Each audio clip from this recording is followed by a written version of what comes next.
been a lot of pressure on me to perform with my wood, if you know what I mean. So now we're gonna go back to work.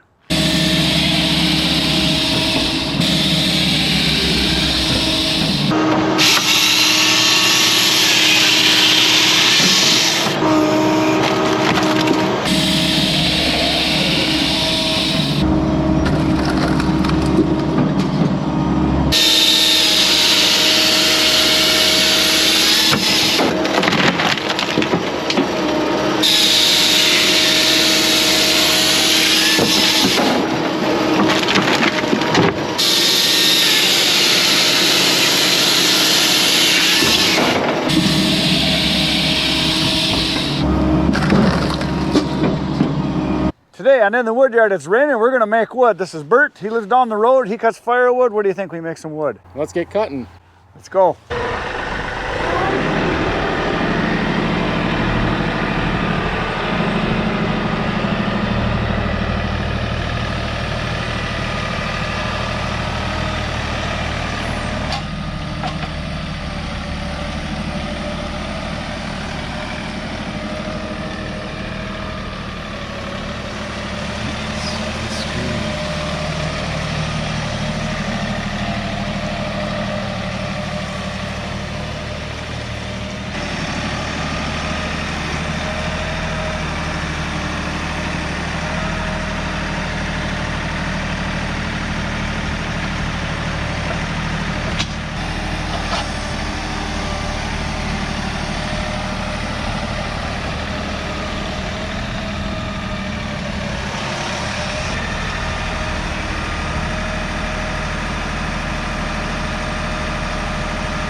load her up as soon as I had it running.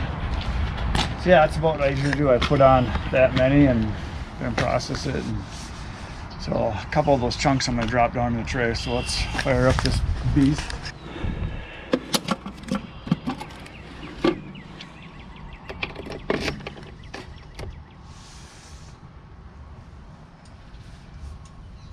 $64 degrees.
So far today, we filled the trailer one time with splits. Bert was here, one of my new friends, lives down the road a little ways, wants to help process wood, which is very cool, and his dad stopped in.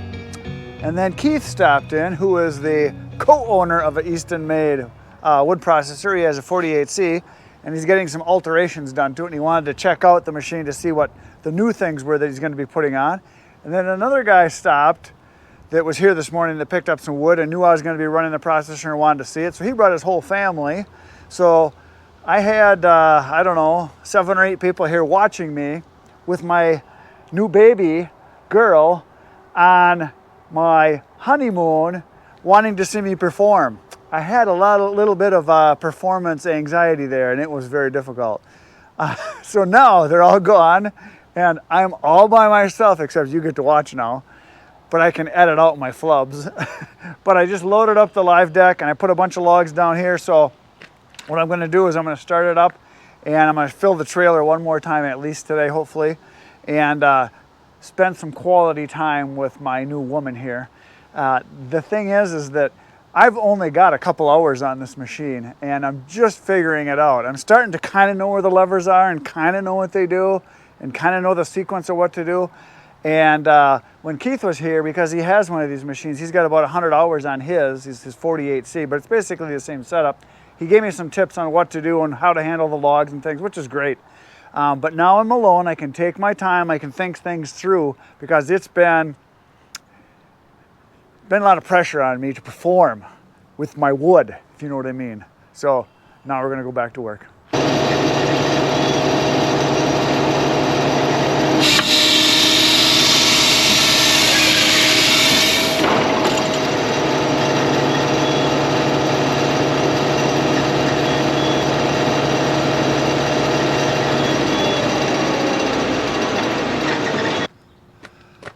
Well, that didn't last very long.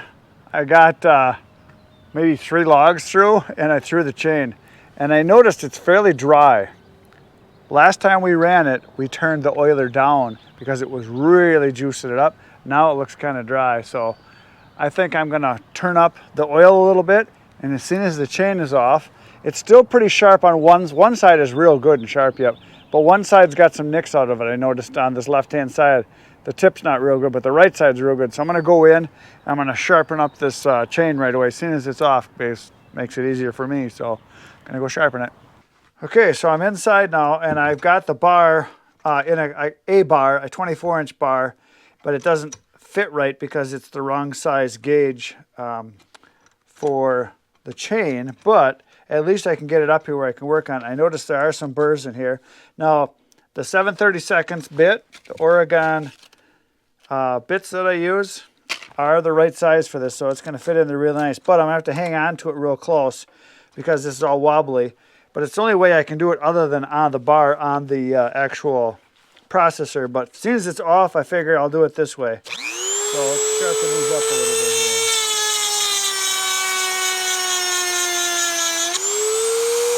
Well, that's better. Not too shabby.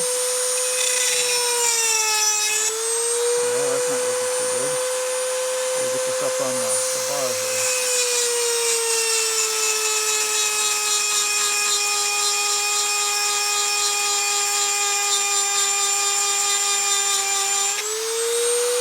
That's better. That's a big gouge out of this one.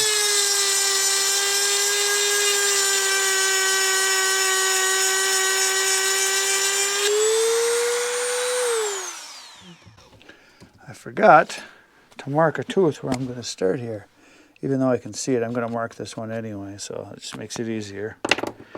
All right, now we can go again.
So I was in sharpening my chain. I came out the door with the chain and a mechanic shows up.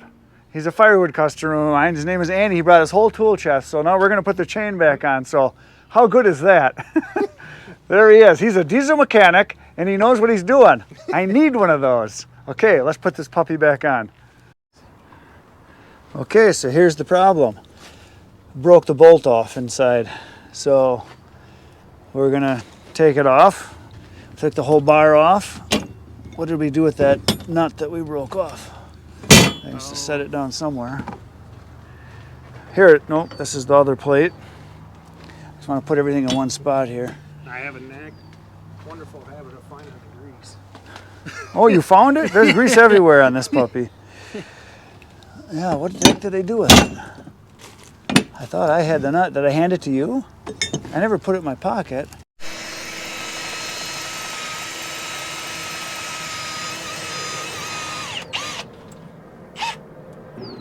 Most of the time when you want these darn things to work, though, they either break off in there. Oh, nice. And then you really get mad. Oh, that's working. Yeah. That's coming out. Sorry to stick the camera in there, but I got to see. Yeah, you betcha. Oh, look at that.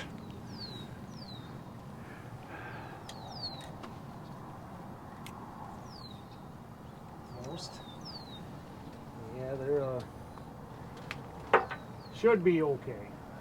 Threads are still good? Yeah, they might be a little. Give it a couple turns is all you got to do. So you promised me this will be as good as new when you're done? Oh, yes. Yep. All right, so I went and bought myself a new bolt. Here's the old one. And so yeah, it busted right about there, as you can see. And it was real war here, so it's been loose for a while and it's been moving around, so it must have just snapped and it had enough force that it finally snapped. I got a grade 8 bolt, and so that's the right size and everything. It's a 3/8, and I bought 4 of them, so just in case. So here's the bar. I took that off, and I just looked at the bar because I am going to order. I'm going to order another bar so that I have it, and I'm going to order a bunch of chains to go with it. So I just looked. It's Oregon. It's a 802 RHFN 114, so 114, and that's the only numbers that are on there. There's no no guidance as far as, you know, the bar size in any other way. You know, there's no length listed. There's no gauge as far as the bar for the chain lengths for the guides. There's just nothing. So that's what there was. So that's apparently the number that they come in. And so I took a picture of the bar itself and then the numbers. So I've got that for reference. So I'm going to get one ordered. And so there's the bolt. We're going to slap it on and get the bar all put back together. And maybe eventually I'll do a little bit of cutting it tonight. I only got about an hour of daylight left. So I better get moving.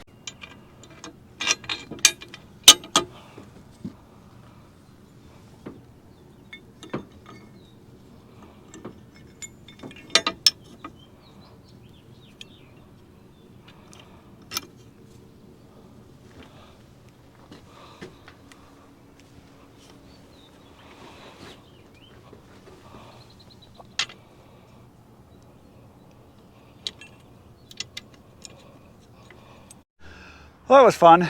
I had to turn the camera off because I couldn't operate the camera and put this thing on at the same time. And here's what I learned. I need 4 hands. Would have been much easier with another guy because you have to hold on to the bar, get one of the bolts started, and then try to line everything else up and then try to get your chain on. And I kind of had to turn the camera off, not only because I needed all my hands to do this, to work on it, but I had to turn it off because there were some very bad words said. about somebody's mom. So it's on. I didn't tighten it up yet, so what I found out is it's easier to put the top on first, drape it down, and then wrap around the sprocket on the bottom. But you got to back it way off, obviously, on your chain tensioner, which is around back on this side. The chain tensioner is this one, this bolt right here. So I had to back that way down, and so hopefully that's the cure now. So now I'm going to tighten it up and see what we can do from there. So whew, my back hurts more from doing this than cutting firewood, because I was bent over for the last 20 minutes, just not moving, trying to hold the bar and everything. I need help. Nobody out here. There it is. She's on. She's tight. I got it maybe just a little too tight. I mean, I can pull on it, but you go any looser, it just seems loose. So hopefully I got it tight enough. I didn't want to go too tight, but yeah, I had to get the keeper nut tightened up a little bit better. When I originally put this on, the inside plate, if you see that hole inside of there, that's where I put this nut. It's not where it goes. It goes below that.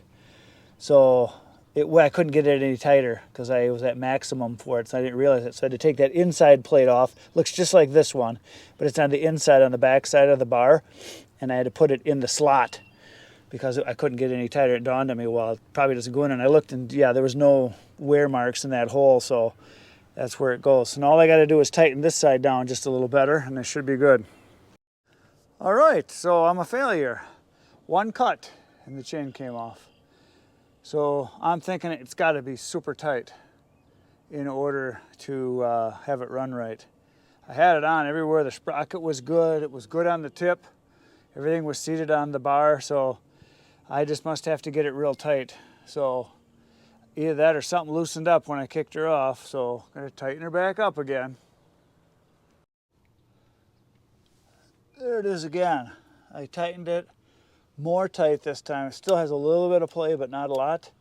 I didn't want to go too much, and I think something must have just not been seated right, possibly down on the sprocket, that it loosened up so much. But it's tight now, and so we'll start it up again and see what happens. I'm almost out of day.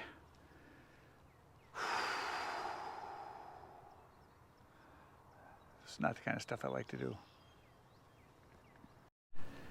So there, I tightened those up. When I tightened those up, then the bar tightened up.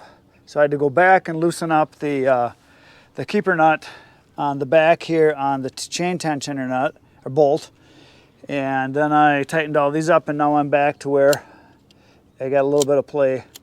I did switch the bar around. You probably noticed that. It was originally facing the other way, so I just flopped it around.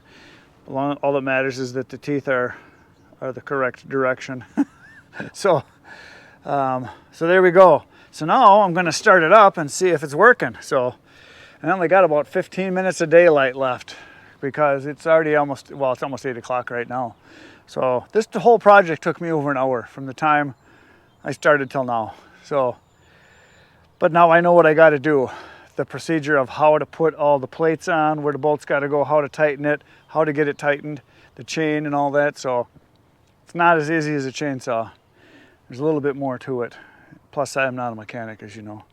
So now I can start it up and see if I can make some little pieces of wood.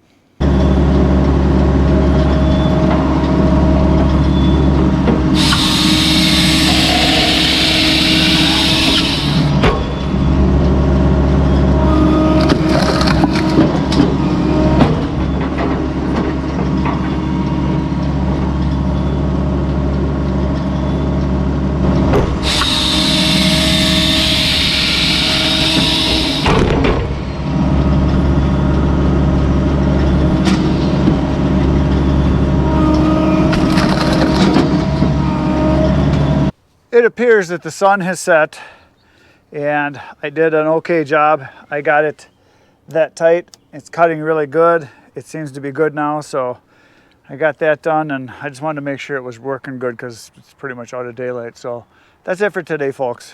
Thanks for being here. Tomorrow I'll be back in the Woodyard. You should come back. Between now and then, you should get to my channel and watch the other 700 videos that are waiting for you, and then get outside and get cutting. Good night, Irene.